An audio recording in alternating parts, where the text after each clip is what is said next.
problem goes back to the first inevitable. The first inevitable says that once we've taken a taste of that enormous power, things will not stop. They will even accelerate, right? They'll accelerate because it's an arms race, whether it's an actual arms race for weapons or it's an arms race for intelligence that can be used in business for productivity, or it's an arms race to be, making a lot of money before the other guy. It's an arms race. So it's not going to slow down. It's going to continue to accelerate. I mean, that totally makes sense to me. What didn't make sense to me, and it kind of baffled me, is in recent months, I've been interviewing political leaders here in New Zealand who, one of them will likely be our future prime minister, but none of them have policies around AI. None of them are talking about AI. They're talking about the climate. They're talking about tax. They're talking about public health, education, so forth. How important is it that political parties that are driving our countries have AI in their policies and AI in their sites? I mean, of course they don't, and don't blame them for that. This is moving at an enormous pace, right? And, I don't know how much of a car geek you are. I like cars. But do you want to explain to me how a twin turbo works? If you're not a car geek, you don't know that the answer to that. Why is fuel injection better than a carburetor, right? You don't know that stuff if you're not a car geek, right? And the reality is, for a politician to be a politician, they focus on other things, other skills, other contacts that they need to have within their network, other promises that are closer to the people's hearts. So the true example that is, I allowed myself to speak about openly in Scary Smart in the first couple of chapters, that would teach you how politics will react to AI, is COVID, right? Because anyone, James, anyone who has any knowledge of public health knew that for 25, 30 years, we've been saying there is going to be a pandemic. It's just, 1920, we had the Spanish flu. 2020, we had COVID-19. And before that, we had SARS, and we had swine flu, and we had, it was basically saying, hey, you're not believing me, so here is SARS, right? That has the elements within it that it can make it viral. But well done, Asia, you reacted well, you reacted fast enough, right?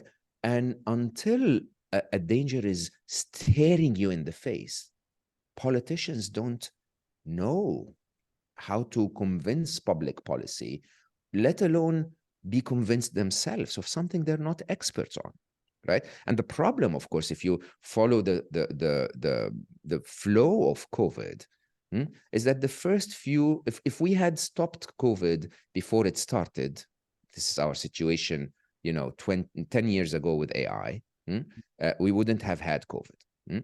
If we had stopped it before patient 0, or at patient 0, patient 10, and simply took, that part of China and blocked it, we would have, not had COVID. Until 3 months in, what was, Trump doing? He was trying to play a political game against China, right? What were the governments in Europe doing? Everyone was trying to come up with their own policy, and there was always a political game in it. And until we got hit in the face, and then suddenly all governments said, oops, let me leave my agenda behind and focus on this. With AI, there is sadly a point of no return, right? Because you cannot regulate what is smarter than you. Okay, you cannot regulate what you cannot contain. So by having AI out there, basically AI is spreading across the internet. The only way we could actually reset today is to reset the entire internet. Right? Is that something that could ever happen? Never. So I was sitting in silence again a few days ago, and I wrote, if you understand, applied mathematics, if you understand game theory, I wrote 3 quadrants of why that would never happen, right? For that to happen, you have to have all governments of the world, including the tiniest government, align that the benefit of humanity is more important than their individual benefits, right? There are always two ethics, two forms of ethics. One is called patriotism, and the other, if you want, is, you know, the oneness of all of us. That it's better for me to save all of humanity than to save just my tribe. Okay, and so they have to agree all at the same time. They have to have enough trust to switch the internet all at the same time. Then they have to erase the internet because you have no idea where AI is. Is it in the recommendation engine of Instagram or Twitter, or is it in the ad engine of Google?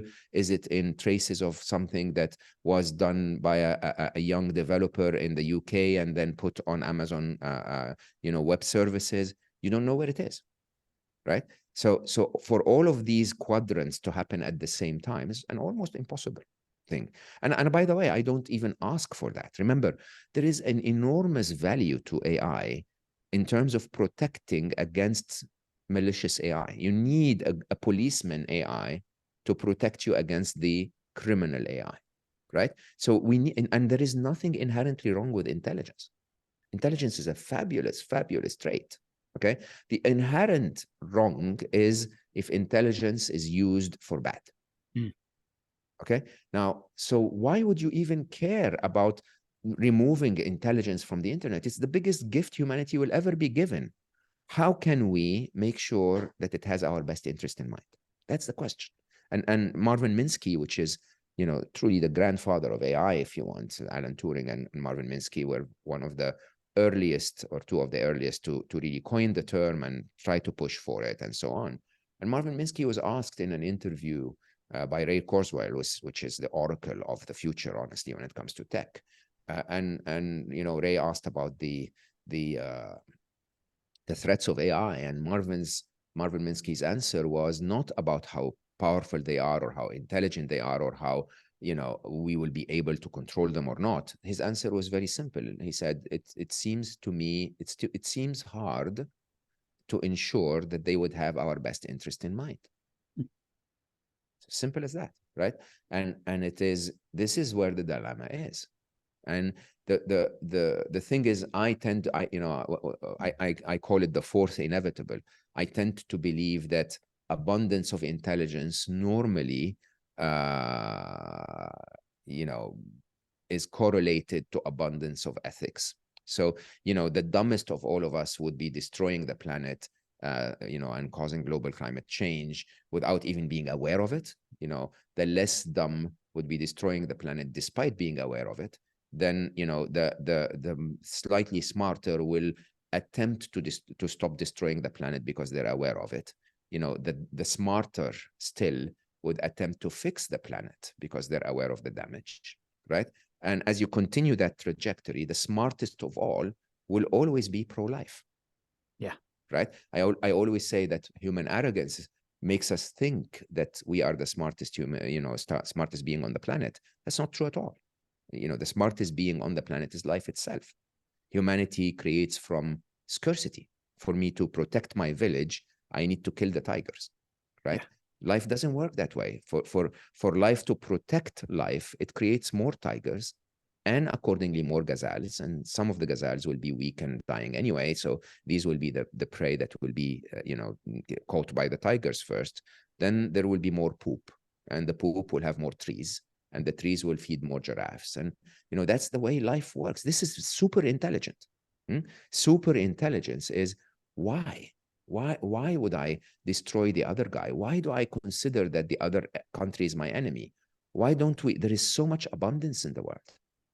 And with intelligence, and I say that, and I know people think I'm crazy, quote me on it, okay? If this goes the right way, there would be a time in human future where you can walk to a tree and pick an apple, and then walk to the next tree and pick an iPhone, right? And truly and honestly, I promise you, if you understand nanophysics to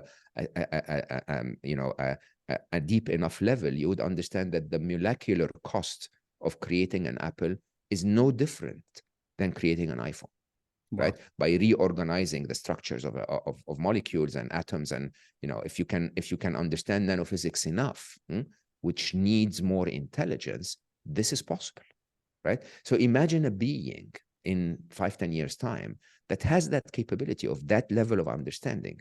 Why would it care about killing humans? Okay, the only reason why it would do that is if there are other humans that are still its master, that are utilizing it for their unethical benefits. Yeah. Right? That's what governments need to work on.